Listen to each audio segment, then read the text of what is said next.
Hi, I'm Chris. So I've sketched out a couple of champagne glasses getting ready to toast. And I'm going to be painting in some champagne and some bubbles.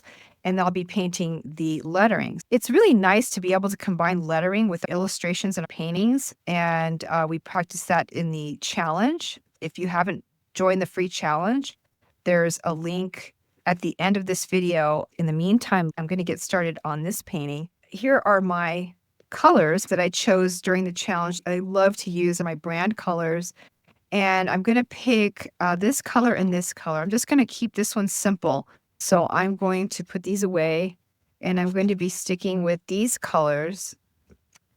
The first thing I'm going to do is the resist fluid. So I'm going to use resist fluid for the bubbles, and I'm going to just drop some little circles around so I can paint over them with my yellow ochre, and it will look like there are bubbles in the champagne because they will stay white while everything around it is painted. So this is a resist fluid I got by Pebeo. I'm not familiar with this company, but I live in a very dry place and my resist fluid tends to dry like after the first time I use it, which is super annoying. So far, this one has lasted much longer and it comes with an extra nib. These nibs are hard, and so the fluid goes around the nib and comes out on this point when I press, and then I can pull it out and clean it. So it seems to be a much better system than the resist fluids I've used before. Candle wax is another great way to do this. I always keep a candle here. If I have something bigger, I use the end of it, or you can cut the taper off and use the point. You can sharpen it, but candle wax is a great way. And if I tapped it, I would come up with a bunch of little dots. I've used that for snow and other things before, but I want this to be a little more exact, a little more circular. So I'm going to go ahead and use this one. I have taken out my pencil line where the champagne line is it would be about right here and right here. But I don't want it to get trapped under my resist fluid because then it just stays dark. There's no way to erase it, at least not that I've found. So I've left it blank so I can go ahead and put my bubbles in, and you can see the fluid's already coming out. I just have to press and then it starts flowing. I'm going to go ahead and start to create a little waggly line here, the foam, and that's going to be at the top. I don't think I quite have enough resist fluid on here yet. This one is a little slow getting started, but once it starts, then it's got a nice flow to it. Here we go.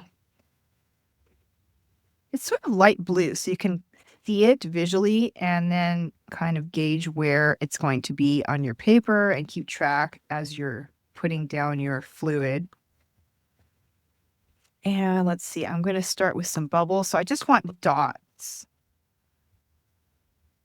I want most of them at the top. And then I'll lighten it as I go to the bottom. I want to do, whoops, there's a little bit of a line here that I don't want.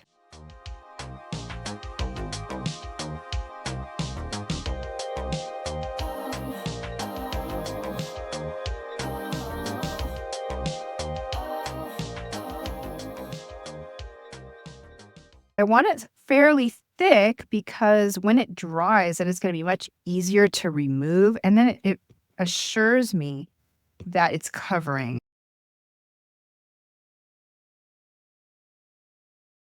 It looks like the resist fluid I put originally is really thin, so I'm just going to go over some of those areas. If I look in the light, I can see pretty much where I laid it down and make sure it's nice and thick.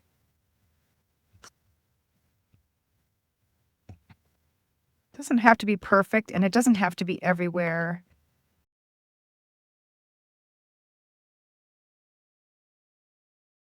I just realized that this is supposed to be diagonal line because if the champagne is leaning, that line stays straight, and I kind of mess that up. So I'm going to have to redo that and adjust for it when I'm painting. So I'm going to go ahead and make that line longer down here so it's showing the right angle. Okay, you just remove it by rubbing. And once you get it started, then you can kind of get more and more of it.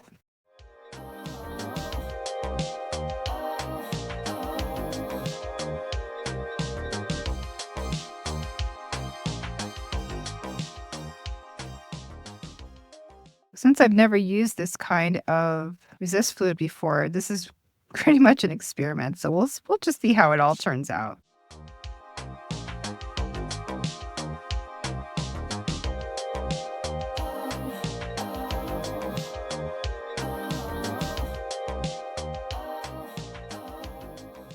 Okay, now that that's done, I'm going to go ahead and clean my nib and then I can move on to the painting. Now I'm going to move on to my lettering, and I've decided to use this thinner brush. And I'm going to be using the slate black from the VIVIVA Colors original set. I love charcoal gray. It's part of my brand color palette, and it's just great for a lot of things. I know black is not typically used in watercolor painting, but I like to break the rules, so I use it more often than you'd think. I'm going to use this for the lettering. It's not a black, but a charcoal. I think charcoal is really pretty, and I think it's classic, and I just think there is a place for it.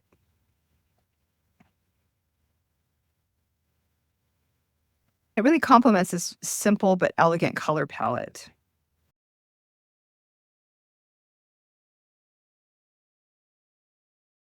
That's great. They don't all have to be even, and I don't care if they're perfect. Honestly, chicken scratch would look cute with this, and if you don't believe me, try it. Everything looks more beautiful in watercolors.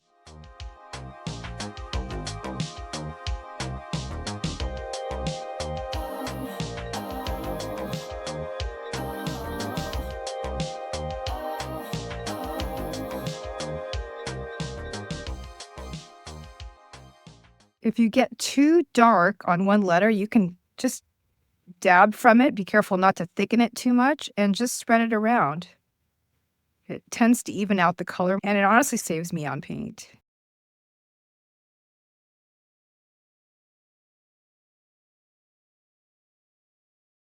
Great. So now we have some charcoal gray lettering. Love the darks and lights of this. And now that this is dry, I'm going to go ahead and drop the yellow ochre from the original pan VIVIVA watercolor set. And I'm just going to paint right over my resist fluid.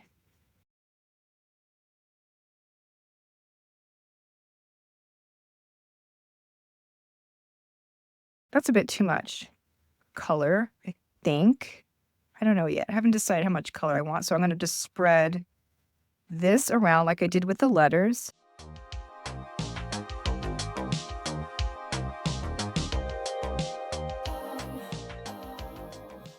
And I'm making it a little darker on the one side. That was kind of an accident, but I like that, and I want to repeat it here. It kind of makes it look like a shadow and light.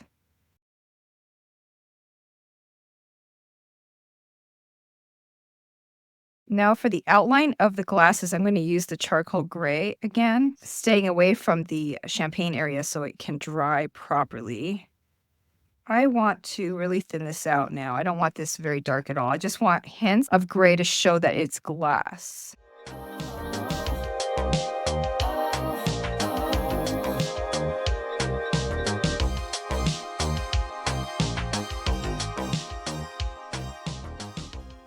Now it's time to take this resist fluid off and see what I've ended up with. Rubbing it with your skin gives it enough friction to come off. Some of this is, I don't know if it's thick enough. We'll see.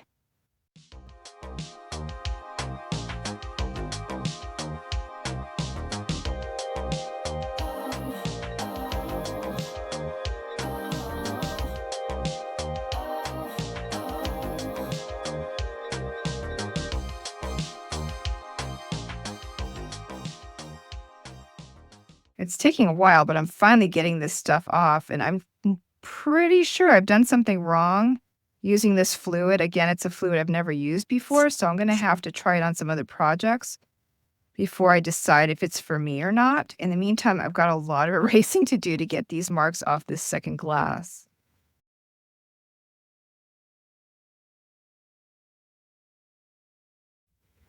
Okay, I finally got enough of this resist fluid off that it's decent, and I'm gonna go ahead and go over it with some of this gray paint to show where the bubbles are, which was my original plan. But I'm just gonna make it a little thicker to allow for some of the marks that are still here. It took me forever to get it this clean, and so I'm just gonna go ahead and work with what I have. Part of practicing painting is that there's gonna be some failed projects, especially if you're experimenting with a new product. But there's sometimes ways to turn it around, so I'm gonna see what I can do with this. I'm gonna outline this side because it got pretty light over here. Maybe I'll outline the whole thing.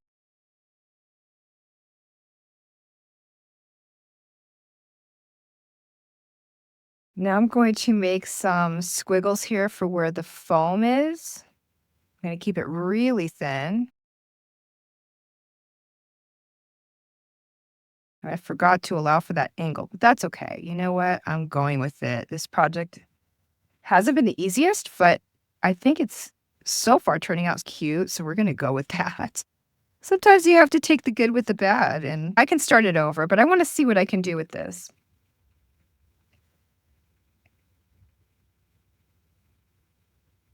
I'm just gonna put some dabs of dark in here to kind of show the foamy texture. Just a few. It's looking really cute. I'm gonna go ahead and do the most minimal amount of shadow on these glasses. So I'm just gonna go from this, I'm not gonna too dark, and I'm just gonna do a little strip that can go all the way down like a shadow. Just make it look that much more realistic. And the same one here on this side. There's much more I can do with this to make it look more realistic, like put dark spots where the glass connects to other pieces of glass. I think this is enough. I like it. It's fun. It's simple. It's not my best project by any means. I wouldn't say it's a completely failed project. I had my challenges, but I think this is cute. And I think this is something I could add to my POD shop. But in the meantime, I'm going to hang it on my wall and enjoy it. I hope you enjoyed that project. If you try it, please share it with us in the Facebook group, which I'll link in the description. And I'd love to hear about it in the comments below. If you're not in the challenge yet, you'll find a link to join us and to sign up for the challenge below in the description. When you join, you'll get all the challenge lessons, a workbook, access to the community, and an online challenge hub, all for free. So you don't want to miss it.